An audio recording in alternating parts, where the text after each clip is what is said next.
Christoffersen, and I'm a registered dietitian. For the last 8 years, I worked at USU in a federal nutrition education program called Food Sense. And the whole program is designed to help low-income mothers learn how to feed their families on less money. It was a really, really fun job for me. It taught me a lot. I learned how to write curriculum and train adults, and it was just really, really fun. There was just one small problem towards the end. I changed the way I eat and the way I feel about eating, but I was still mandated to teach dietary guidelines established by USDA, and that became really hard for me because I don't support everything that they say anymore.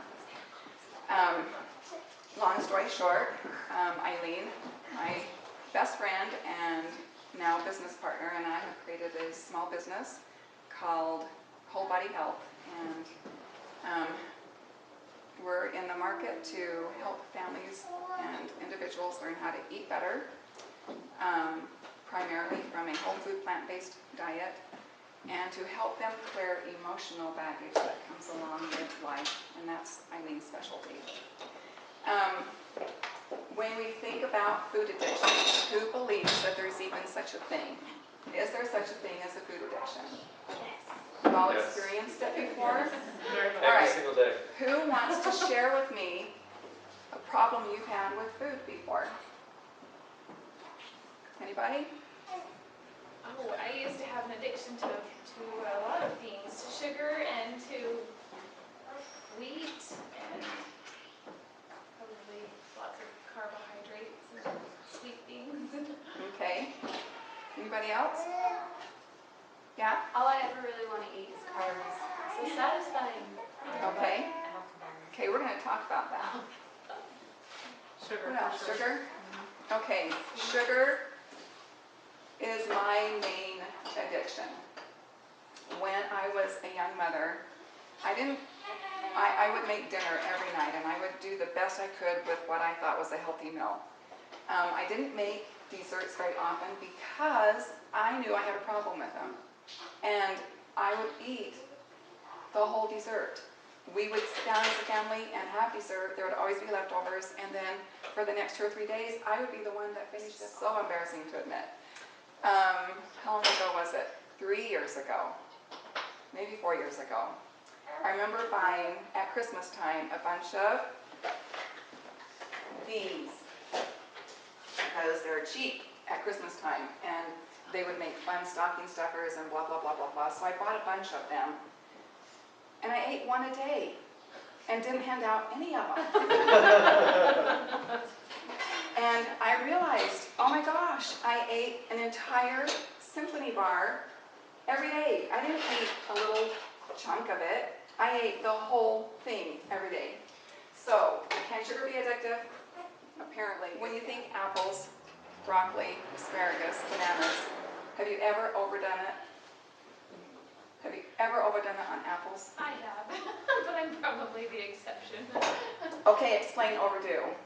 Oh, I've just gone on these like sugar cravings where I won't let myself have like your traditional sugar, but I'll kind of compensate that craving by like overeating apples. So tell me what overeating an apple. How many apples is like that? Like maybe 7.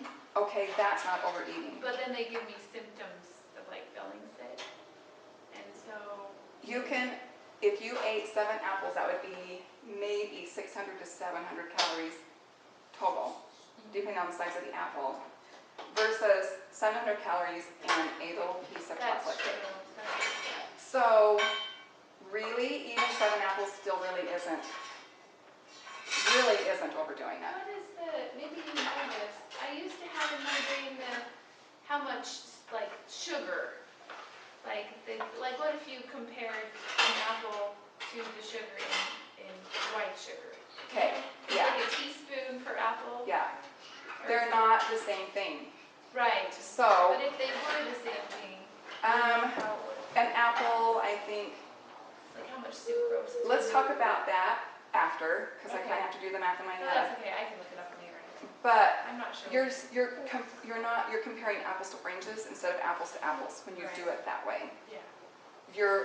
When you eat sugar, Mm-hmm. you're getting a refined product that goes straight to the brain. When you're eating an apple, you're getting fiber and water and the sugar, and it takes much longer to digest, and your blood glucose levels stay even compared to the spike you get in just pure sugar. Does that help? Okay. Make Yeah, any it does sense? help. Okay. Thank you. Okay, so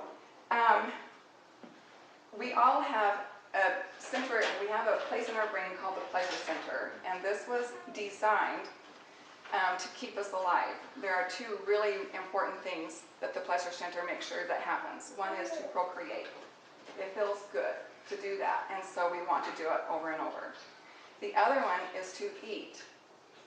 Have you ever been, I remember being so emotionally upset for a period of my life that I just couldn't eat. The food literally would not go down my throat because my throat was so constricted and I was so upset. And it lasted for several months. And I just couldn't eat, and I would feel hunger. I'd feel hunger pains in my stomach, but no food sounded good, and I literally couldn't get it to go down my throat. So for a long time, I barely ate. You can feel hunger, but if food doesn't take care of, if it doesn't produce some pleasure, then you're not motivated to go back and get more. And so as a species, we would die off if we didn't do processed food. And we were starting to eat more refined sugars and fats and salt even. We would be able to increase the pleasure centers in our brain just the same way that opiates do, like heroin and alcohol and nicotine. All really addictive substances. Food does exactly the same thing, and it affects the pleasure centers in your brain exactly the same way. They've done MRIs on people and traced how the brain reacts when they're stimulated by fat or sugar, and it is exactly the same places in the brain that the truly addictive substances affect. And that didn't happen before processed food? It wasn't the same?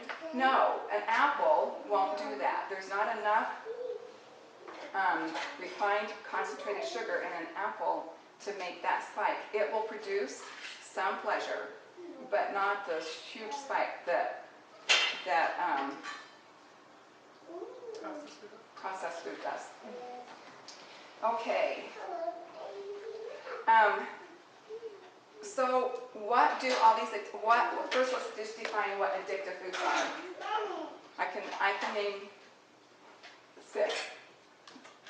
What addictive foods are there? I've sort of hinted at some of them. We know the first one, sugar. So what else? Fat, Fat, salt, salt. That's why the book was written. Then there's 3 more that we don't think of as being truly addictive. There's one you probably would think of. Caffeine is a substance more than a food. It's a substance found in food, but it's not really the food. So we don't really count that one. We sort of count that one more as nicotine. Chocolate. Chocolate is very addictive. it's by itself. It's Yeah. away from sugar. Yeah. I was going to ask that because even if I make chocolate with honey, I still am addicted to it. Yeah. Yeah. But the honey is a lot like the sugar. So, Right. and that's another thing we But can even talk if about it's later. like raw and stuff, yeah, you talk about that later. Yeah. So, sugar, fat, salt, chocolate, cheese, and other dairy products, and meat. Did you know those are addictive? Meat? Cheese and meat? I never knew that. It makes sense. Cheese makes sense. Meat, not so much. Okay, so let's just talk a little bit about the problem. All addictive substances affect your mood, such as anxiety, depression, and that emptiness feeling. All addictive substances, no matter how addictive they are. The problem with the food addiction Thank goodness food doesn't do the really horrible, harmful things that other addictions do. You don't lose your job, and you don't lose your family, and you don't go to jail. And the social ramifications and the physical ramifications, well, the physical ramifications are just about as bad, but the social ramifications are not as bad. But the physical ramifications are terrible because these are the same foods that create 95% of the chronic diseases that we face in our country.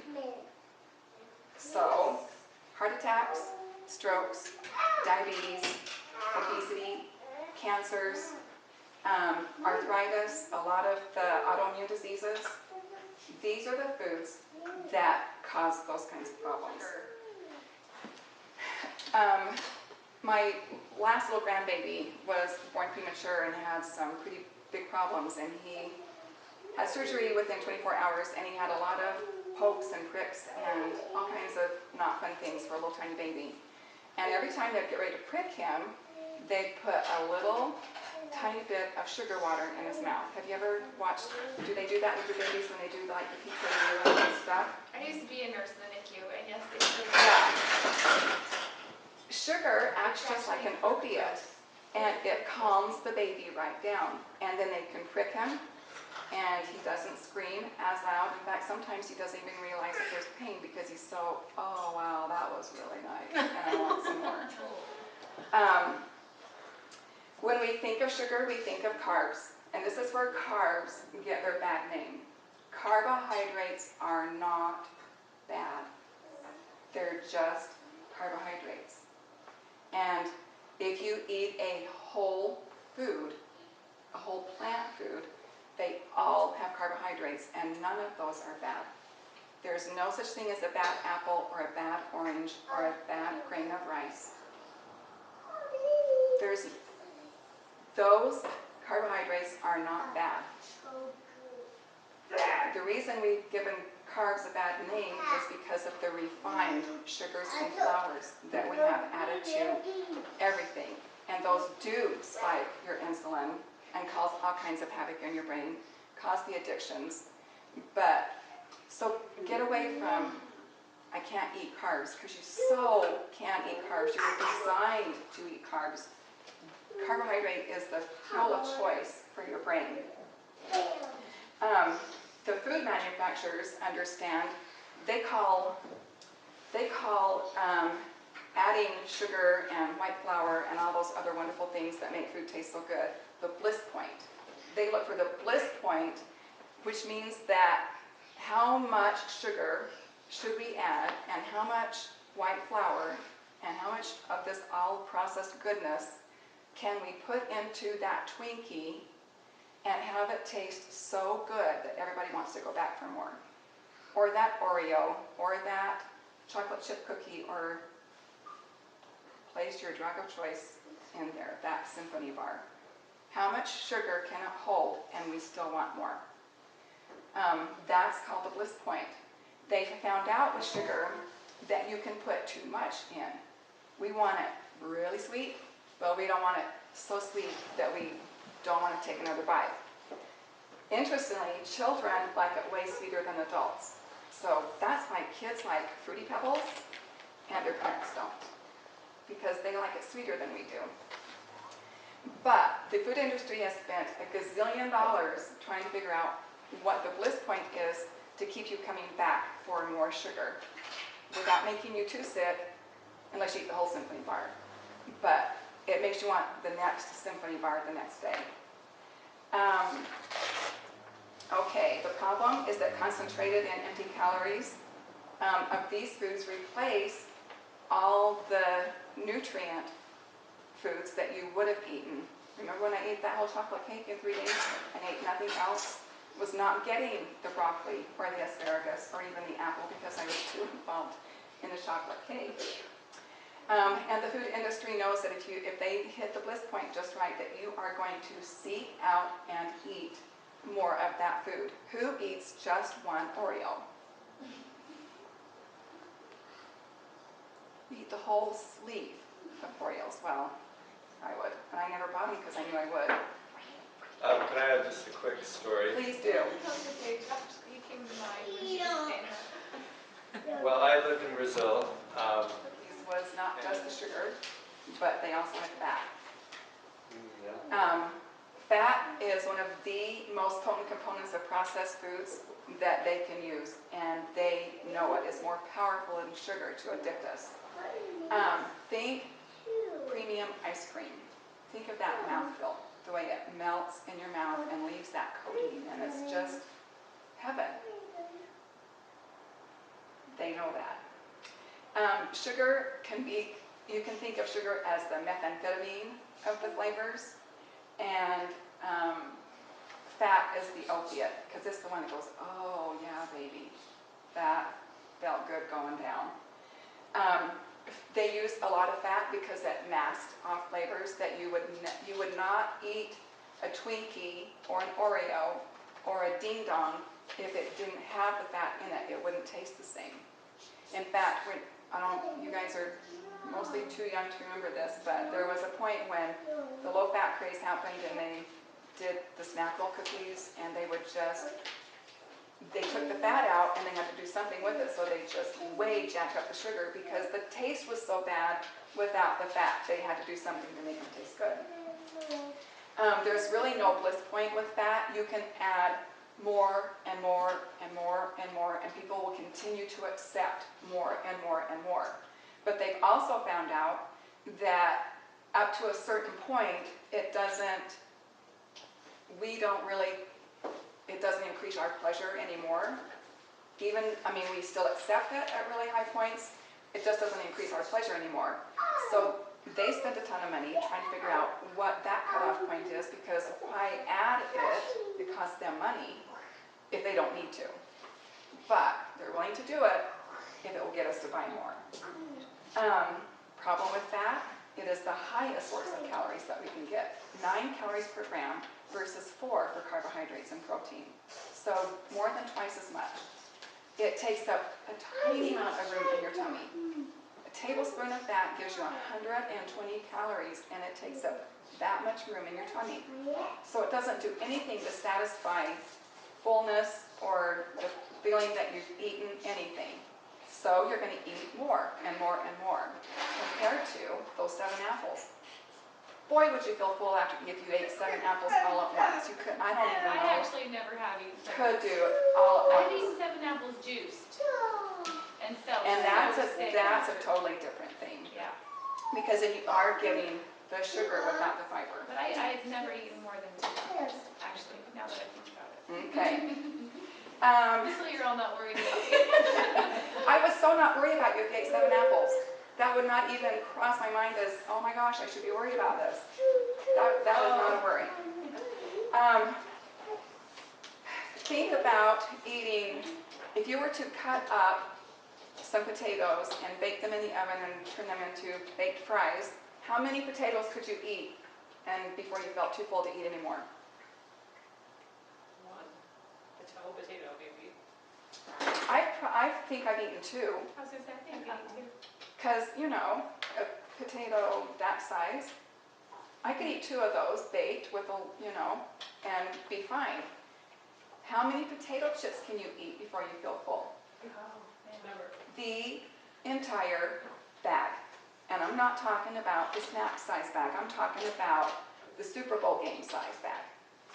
You could eat the whole bag. You don't ever feel full, you just get sick all You of a just kind of sudden. feel You sick. can't eat anymore, Yeah. but you want Yeah. to eat more. But you don't feel full or satisfied. Okay. What else are we going to talk about? Salt. Really fast. Salt is another really good masker of off flavors. They use it to mask the bad stuff that they're putting in the food to make you want more. Combined with sugar and fat, it's irresistible. And the food industry knows this. And think about going out to eat at, any of your favorite restaurants in town. Think about buffalo wings. They've covered those in fat and salt and then a sugary sauce. And everybody wants more and more and more and more. The more they combine those 3 things, the more you'll eat. Okay, now let's talk about chocolate. Chocolate contains opiates, caffeine, amphetamine-like substances, and marijuana-like substances. That's why it tastes so good and feels so good, and it really does make people feel good to eat chocolate. The problem is it's usually combined with a lot of fat and sugar because most people don't like plain old cocoa bean. It's too bitter. But so they want their chocolate mixed with fat and sugar.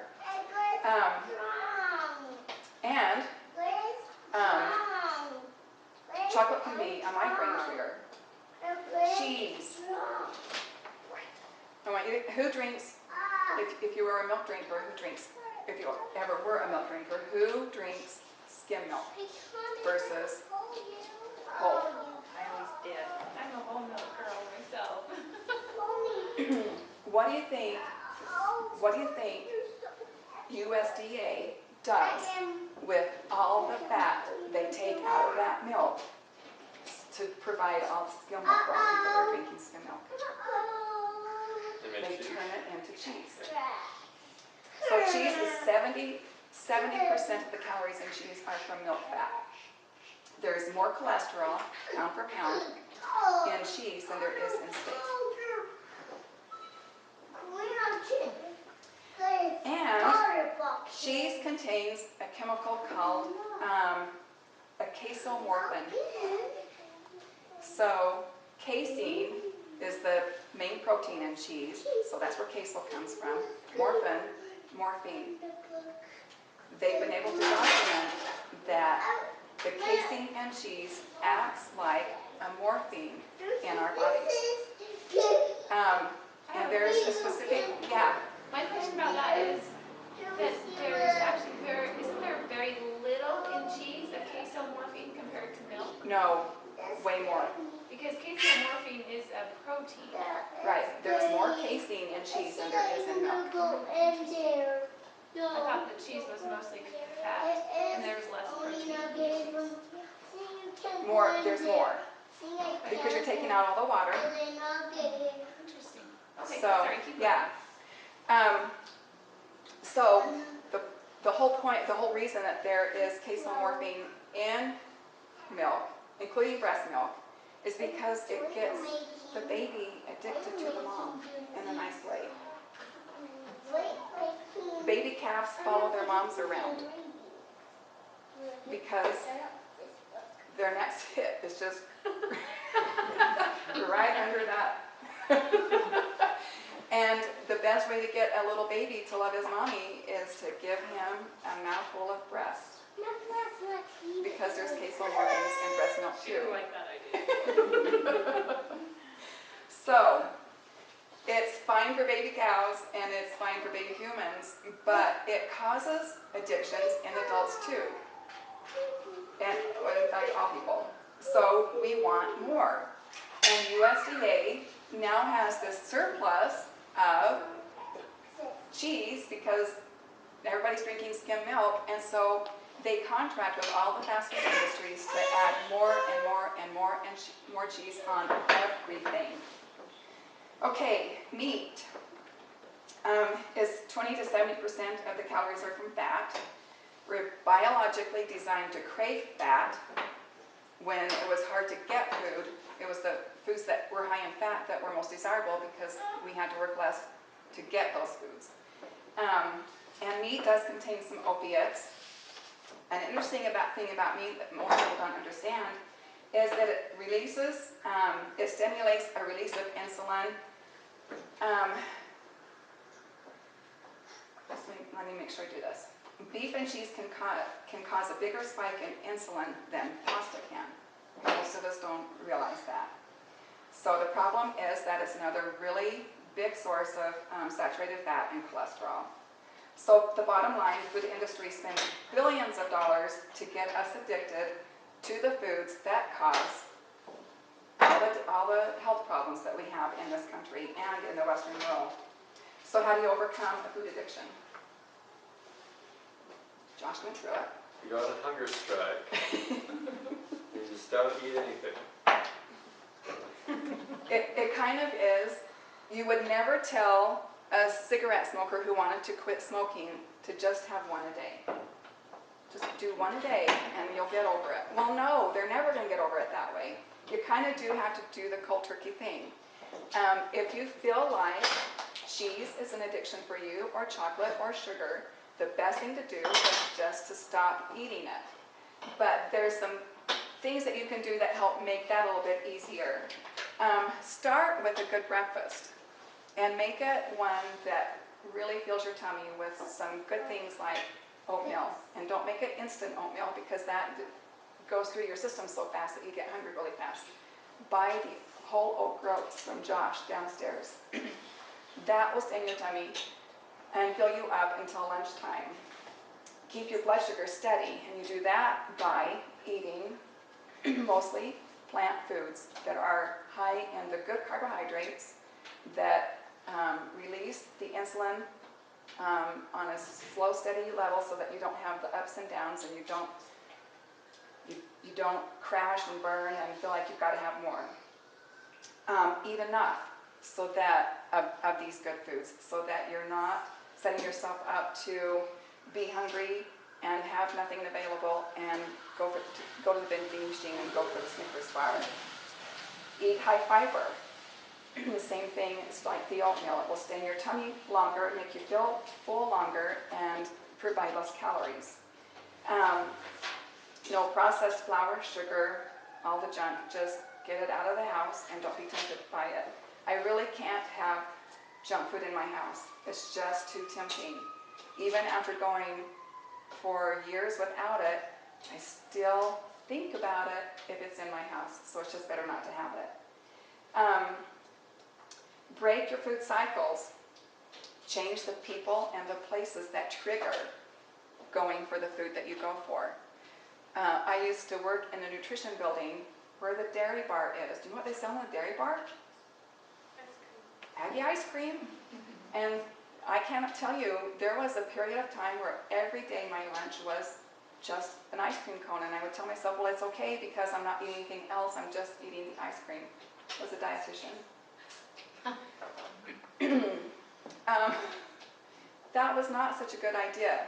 And when I finally woke up and realized that I was gaining weight and feeling yucky, I had to restructure how I did my lunch so that I wasn't tempted to walk to the dairy bar to get my lunch that day.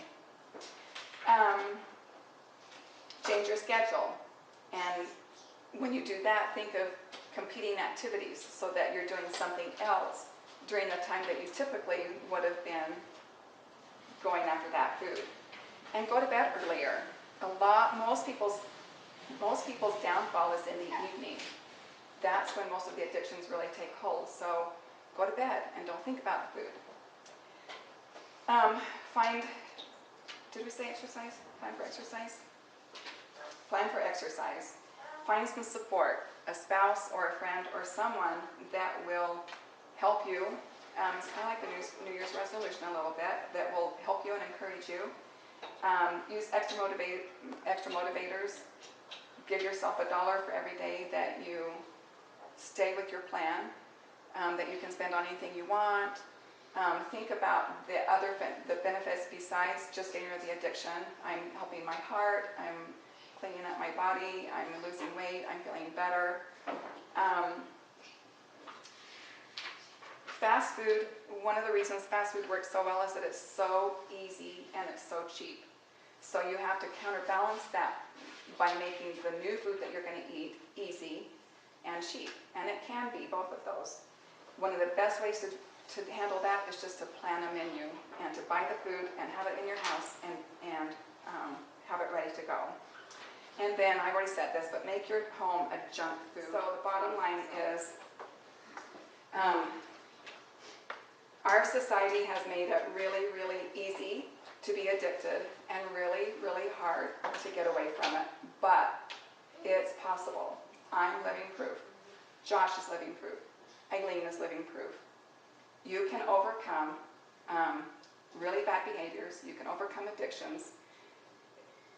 Sometimes the first month is not fun or easy, but it's so, so worth it.